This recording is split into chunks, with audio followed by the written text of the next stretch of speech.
Some children who are having problems in school may need extra help through special education. Special education is for children who have a disability. If your child has a disability, special education can help your child learn. We work with one child at a time, your child. This program is an introduction to special education for you and your child, and is brought to you by the Wisconsin Statewide Parent Educator Initiative and the Wisconsin Department of Public Instruction. Special education means instruction that is specially designed to meet the unique needs of a child with a disability. Special education means adapting what a child learns and how he or she learns it. Federal laws require public schools to give special education to children who need it. Your local school district can help you find the most effective educational options for your child. We'd like to show you how the special education process works. The Individuals with Disabilities Education Act, IDEA, states that all children with disabilities must receive a free and appropriate public education, or FAPE. This means that special education is provided at no cost to families.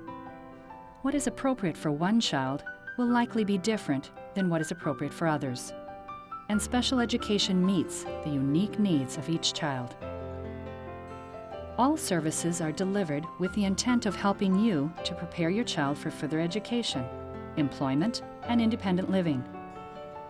Special education is not just a curriculum, but a process of determining what is appropriate for your child and then providing it in the most meaningful way. This is what makes special education individualized for each child. Special education is a 5-step process, beginning with referral. You may already know or suspect that your child may need special education services. A referral may come from parents or guardians like yourself, medical professionals, teachers, or someone from the school district itself. Schools often identify preschool children with special needs through early community screenings. Anyone who cares about the child can make a referral for special education. You as a parent can send a referral letter to the school district's special education director or principal. Include the date, the specific phrase, "This is a referral for special education," your child's first and last name, their birth date, and a brief explanation of why you believe special education may be needed for your child. The second step is evaluating whether your child qualifies for special education. Existing information may be enough for you and the school to make that determination. You may be asked to share information about your child. Tests may be conducted, or your child may be observed to get a complete picture. You must be notified about any tests in writing, and your permission must be given before they are done. The third step is the IEP team meeting, or series of meetings, to discuss the evaluation and make recommendations for placement. You are an important team member. Your attendance is crucial because you are an expert about your child. You have the right to ask that this meeting be held at a time when you are able to attend. As an equal partner on the team, you're encouraged to actively participate, voice concerns, and ask questions. At the IEP team meeting, any results of tests will be shared, and your child's strengths and needs will be discussed.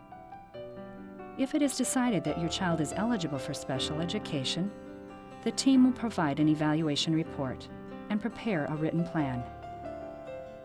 You may need more time to read the report and talk with others before you feel comfortable with your child's evaluation or writing the educational plan, called the IEP.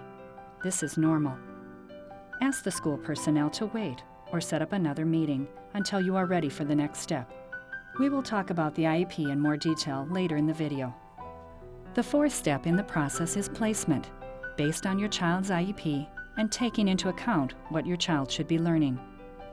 The setting with the most appropriate special education and related services is called the Least Restrictive Environment, or LRE. A child with a disability will ideally attend the same school as children without disabilities.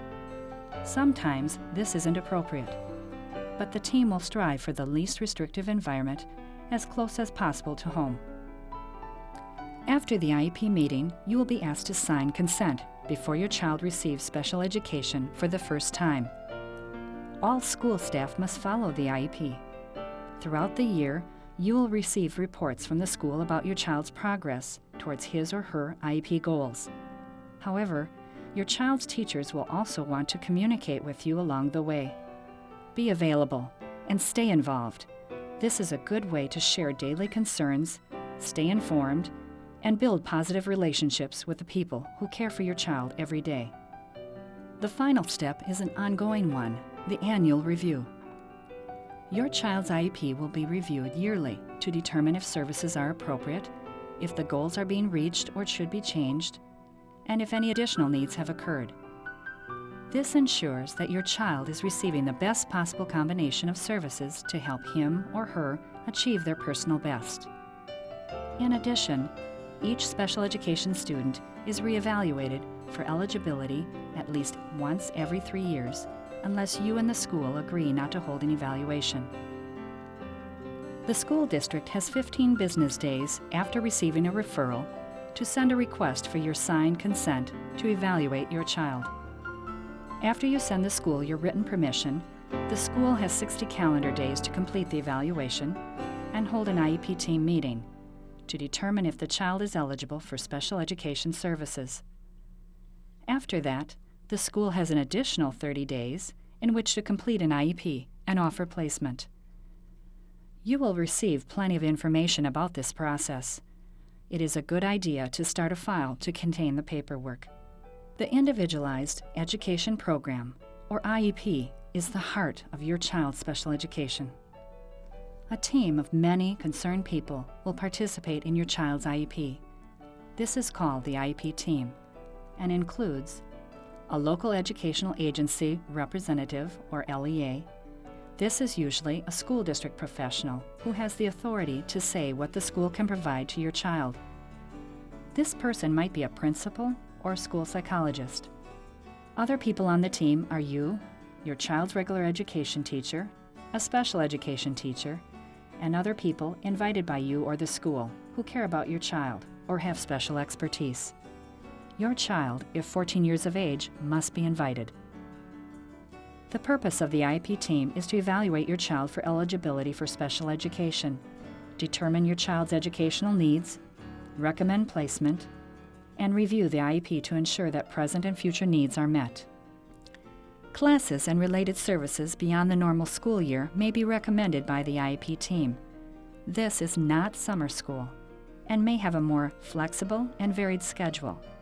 These services are considered if the child may lose skills when school is out, or when emerging skills, behavior, or physical problems need to be addressed throughout the summer or other school vacation time. These services will be written in the IEP. Sometimes you may not agree with other members of the IEP team. The good news is there is a plan for resolving your differences. Informal means of resolution include discussing your concerns with the individual staff or even writing a letter to the school. You may request another IEP team meeting, and you may ask for a trained facilitator who does not work for the school. Mediation is also available and often helps both parties find solutions. You also have a right to formally disagree by requesting a due process hearing before a judge. If you think the school has not followed special education laws, you may file a complaint to the State Department of Public Instruction. All children deserve an educational program which helps them to become the best that they can be. Remember, you are a full and equal partner through the entire special education process.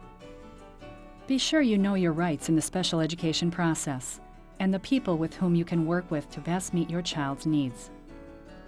As an expert about your child, your input and participation is crucial to your child's success in school. Together, we can make it happen, one child at a time.